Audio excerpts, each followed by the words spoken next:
से आपके इमरान खान साहब से मुलाकातें हो चुकी हैं। मैं सबसे पहले तो मुझे आप ये बताएं कि इमरान खान जो है वो इतने आपको कुछ थोड़े से मतलब एक मजबूत जहन के इंसान नजर आ रहे हैं। देखिए, ये बात आपको याद दिलानी है लोगों को कि इमरान खान ने क्या दिया है पाकिस्तान को। तो ये चीजें वही आदमी करेगा जो कि एक हेड स्ट्रांग आदमी होगा। He is a guy who is an achiever. अच्छा, फिर मेरी जो इमरान खान से पहली मुलाकात हुई, वो शायद पहले भी आपकी वीडियो में तस्करा हुआ है कि एक दफा इमरान खान जब 92 का वर्ल्ड कप जीत के आए थे, तो न्यूयॉर्क सिटी में नुसरत फतेह अली खान के साथ आके उन्होंने फंड रेजर किया था न्यूयॉर्क सिटी में। मैं उससे सेकंड ईयर रेजिडेंसी में था। उन्होंने एक और फंड रेजर किया 1997 में, लॉन्ग आइलैंड में, न्यूयॉर्क में। वो उस जमाने में शौकत खानम की फंड रेजिंग के लिए खुद आया करते थे इमरान खान। फिर मैंने एक आर्टिकल लिखा शौकत खानम के लिए, और उसके बाद फिर मैं खुद शौकत खानम वॉलंटियर करने चला गया। तो इमरान खान ने उस वक्त रिकग्नाइज किया कि मैंने उनके फेवर में एक आर्टिकल लिखा था। वो मुझसे कई दफा मिले। उस वक्त वो ये पीटीआई की संगे बुनियाद रख रहे थे। पाकिस्तान तहरीक इंसाफ वजूद में आ रही थी, शौकत खानम खुल चुका था। उस वक्त उनकी शादी भी हुई हुई थी और वो जमाइमा से थी। तो मैं उनके लिए एक किताब लेके गया था, मुझे अच्छी तरह याद है। वो किताब थी तालिबान के बारे में। तो वो मैंने दी थी। उन्होंने मुझसे कहा था कि मैं जमाइमा को दूंगा, वो पढ़ेगी। उसके बाद मेरी उस जमाने में उनसे दो चार मुलाकातें हुई।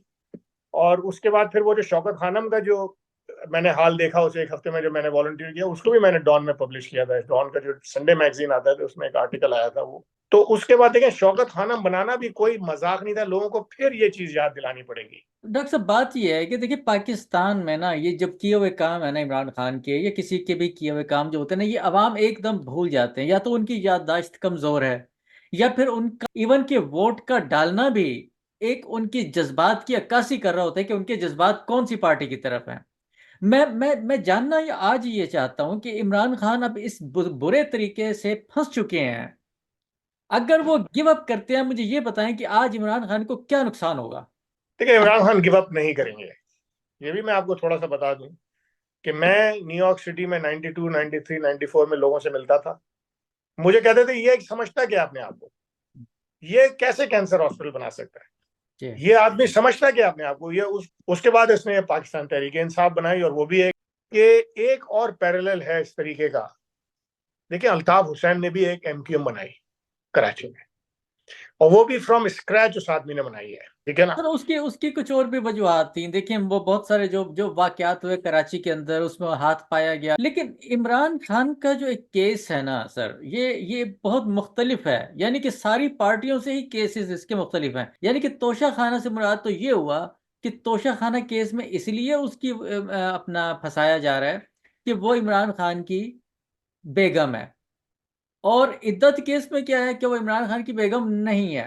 इमरान को मैं अल्ताफ हुसैन से नहीं मिलाना चाहता। अल्ताफ हुसैन के अंदर कुछ प्रॉब्लम्स थी, वो मैं उसके ऊपर बात नहीं करना चाहता।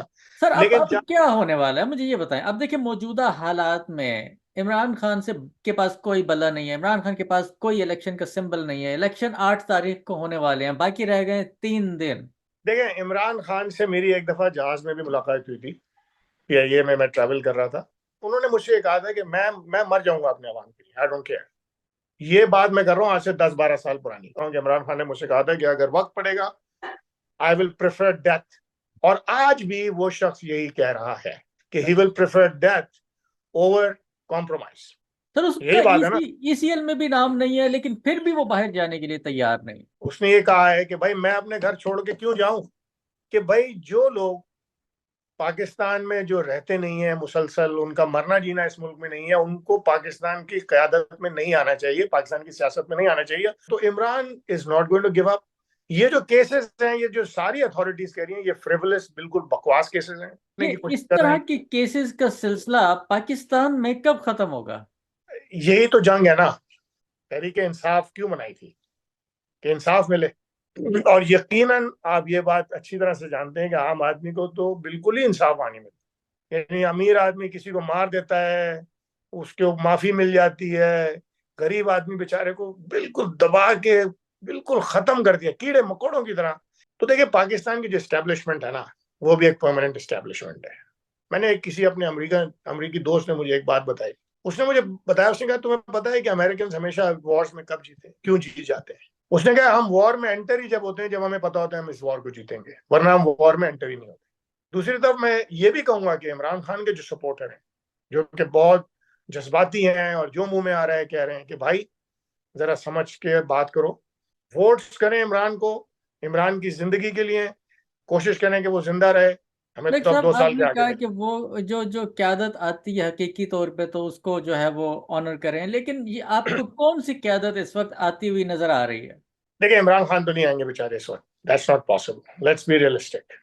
इमरान खान का बहुत वोट है, जो यंग जनरेशन पूरी की पूरी इमरान के साथ नजर आ रही है, लोग तो यही कह रहे हैं, सर्वेज यही कह रहे हैं, और उस हिसाब से लगता यही है कि एक कोलेशन गवर्नमेंट बनेगी, और उसमें हो सकता है कि जो लोग कॉम्प्रोमाइज हैं, जैसे नवाज शरीफ इज कॉम्प्रोमाइज में, नवाज शरीफ तो डीलिंग कर रहा है होंगे। तो डॉक्टर साहब आपको ये लग रहा है कि नवाज शरीफ को बनाना चाह रहे हैं और ये बन जाएगा?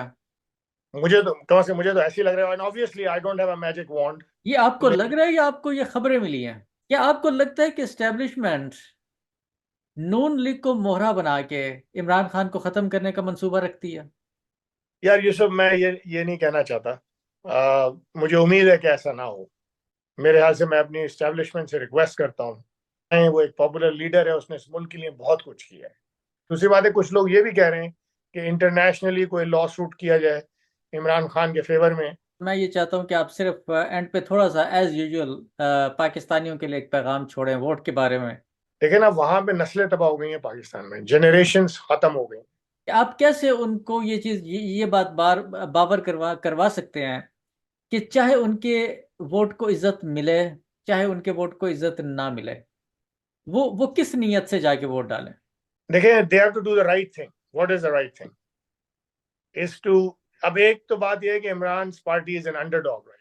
बिल्कुल तो सही। इसी तरह से पूरे मुल्क में जो है वो लोगों को, जो भी पीटीआई के जहां पे खड़े हो रहे हैं, आइडेंटिफाई करें, ठीक है बल्ला छिन गया है, और बहुत मुश्किलें हैं ऑब्वियसली नजर आ रही हैं आपको, सारी इस तरह की प्रॉब्लम्स हो गई हैं कि आइडेंटिफाई करना ही मुश्किल है कि कौन सा कैंडिडेट पीटीआई का है। डॉक्टर साहब आप जितना भी समझते कोशिश हैं कर, कि अगर फर्ज किया एक आम आवाम जो है वो बैठ जाती है, वो ये कहती है कि मेरे वोट देने का कोई फायदा नहीं है और वो बैठ जाती है, तो मुखालिफ जो पार्टीज हैं वो लोग तो चाहते ही हैं कि ये किसी तरीके से गिव अप करें, ताकि उनका जो धांधली का जो प्लान है या वो जो 2 नंबरियां उन्होंने करनी है उनका काम आसान हो जाए। देखें कुछ भी हो ना, ये जो इलेक्शन 8 फरवरी को हो रहा है, मैं इसको एक लेजिटिमेट इलेक्शन तो नहीं कहूंगा, ये तो नूरा कुश्ती है।